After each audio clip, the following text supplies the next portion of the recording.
So the Miami Dolphins and Jalen Ramsey are currently working on exploring a trade. They're both ready to part ways. And I think this news is just the perfect tone setter for how I think the Dolphins are going to be in this upcoming season. I don't expect the Dolphins to be good at all in 2025. I think it could get pretty ugly.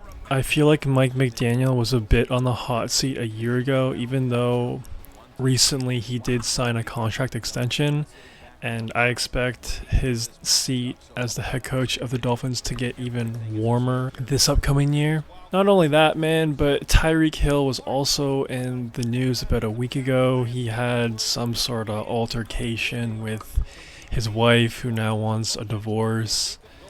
Tyreek, I feel like it's crazy how so many people idolize that dude. He's just had a plethora of off the field, pretty despicable activities. I don't even want to go down the list because I don't want to get flagged on YouTube. But if you're unfamiliar with his off-field activities with the law and his family, just take a quick Google search. He was in the supplement draft for a reason when he came out of college, man.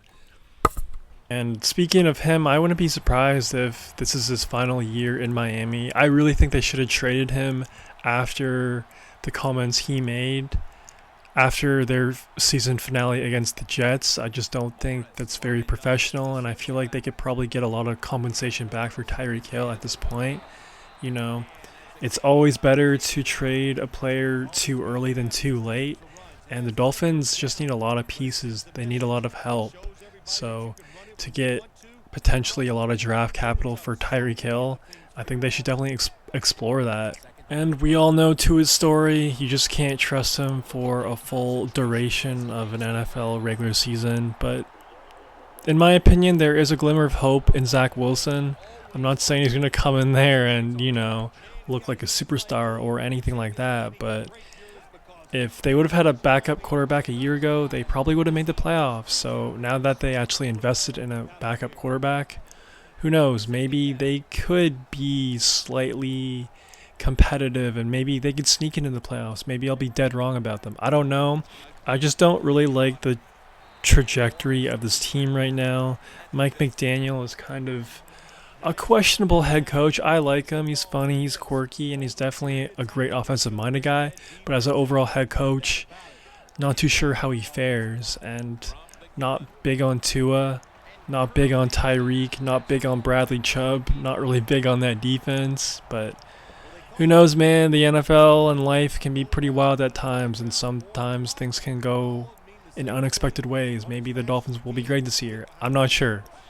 Let me know how you feel the Dolphins are going to fare in 2025. Do you agree with me? Do you think they're going to be completely awful? Or do you think they might be a surprise team this upcoming year? Let me know in the comments below. Now back to Jalen Ramsey. As of today, he's owed $25.1 million in fully guaranteed money this year, and he's under contract through the 2028 season. He actually signed a 3-year extension worth $72.1 million in 2024. So, obviously a big mistake from the Dolphins GM, and I just feel like that gentleman is on a roll. You just signed a guy to a 3-year contract extension. Now you want to trade him a year later.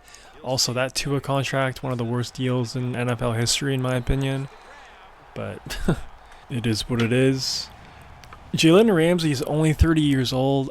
I feel like he's been around forever. He was in the same draft as Ezekiel Elliott, and he's the third highest paid cornerback in the NFL, $24.1 million annual value. So yeah, man, as far as Jalen Ramsey goes as a player, I still think he's a solid cornerback. Obviously, he's not the best cornerback in the NFL anymore, as he once was. His prime was pretty elite, especially early on in his career in Jacksonville.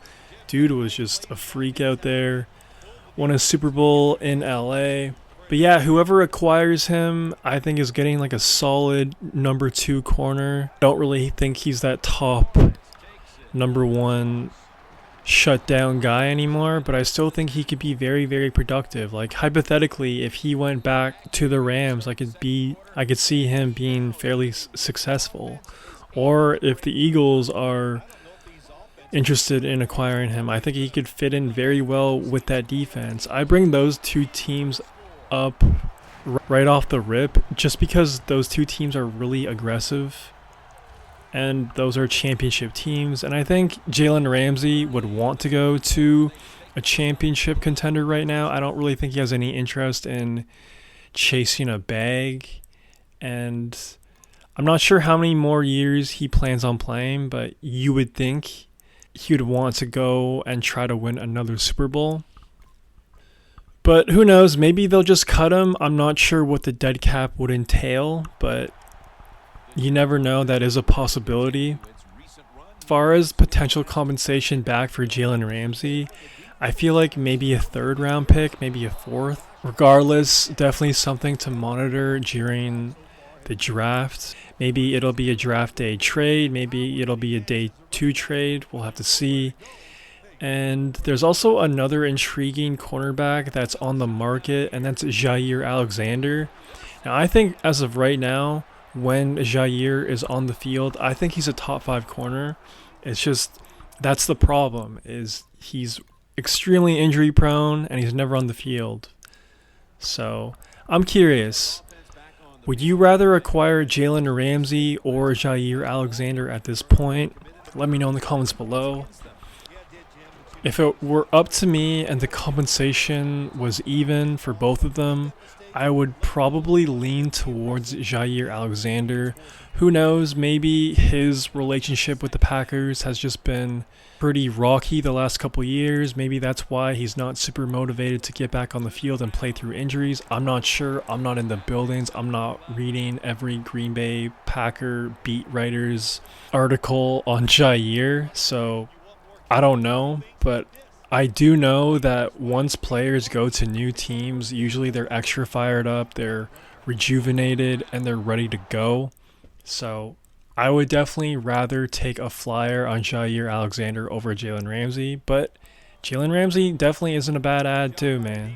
So if you had to make a prediction, where do you think Jalen Ramsey is going to end up? Do you think he's going to end up to the Patriots, Eagles, back to LA?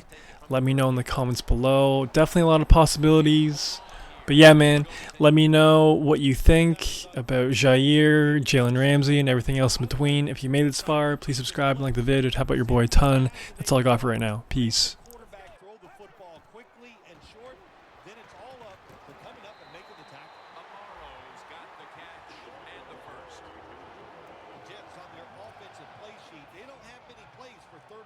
Situations, but that is a really nice job that time by the offense, the quarterback. They pick up the first down. That'll get you going.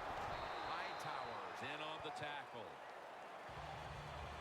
Always good to have these types of runs. Yeah, it's not a first down, but it sends a message. It shows everybody that you can run it when you want to, and also it opens up so many other things for your offense. Second down and 5. And Morris is going to secure the handoff. He's averaging about 4 yards a carry. If you want to run the football with success, you're going to have plays like this where they pick up very little yardage. Don't listen to the fans. Keep running it, and it'll work.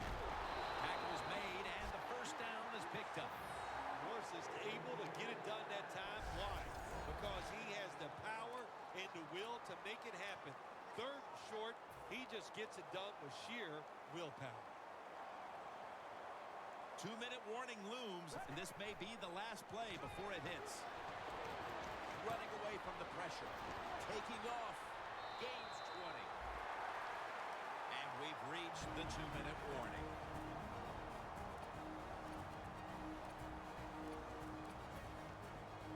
Welcome back. Halftime just a couple of minutes away as we resume play out of the 2-minute warning. Now 1st and 10. Incomplete pass that time as he threw it short. Play after play after play here on this drive. Anytime as a quarterback you see the receiver coming across the field on a drag route, don't lead him, just stick it on him. Jets are in the end zone. Amaro's second touchdown of the game.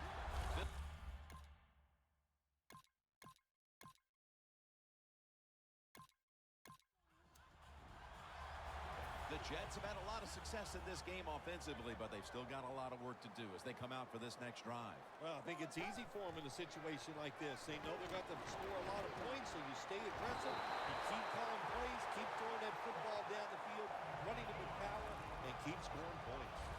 Right now, this offense doesn't have much to complain about, holding on to the lead here in the first half. And the passing game partner has been very sharp. Well, they're probably going to complain that they could have more points because you can never have enough points, Jim. We all know that. But the offensive line, wide receivers, quarterback, and even the coach on the sideline all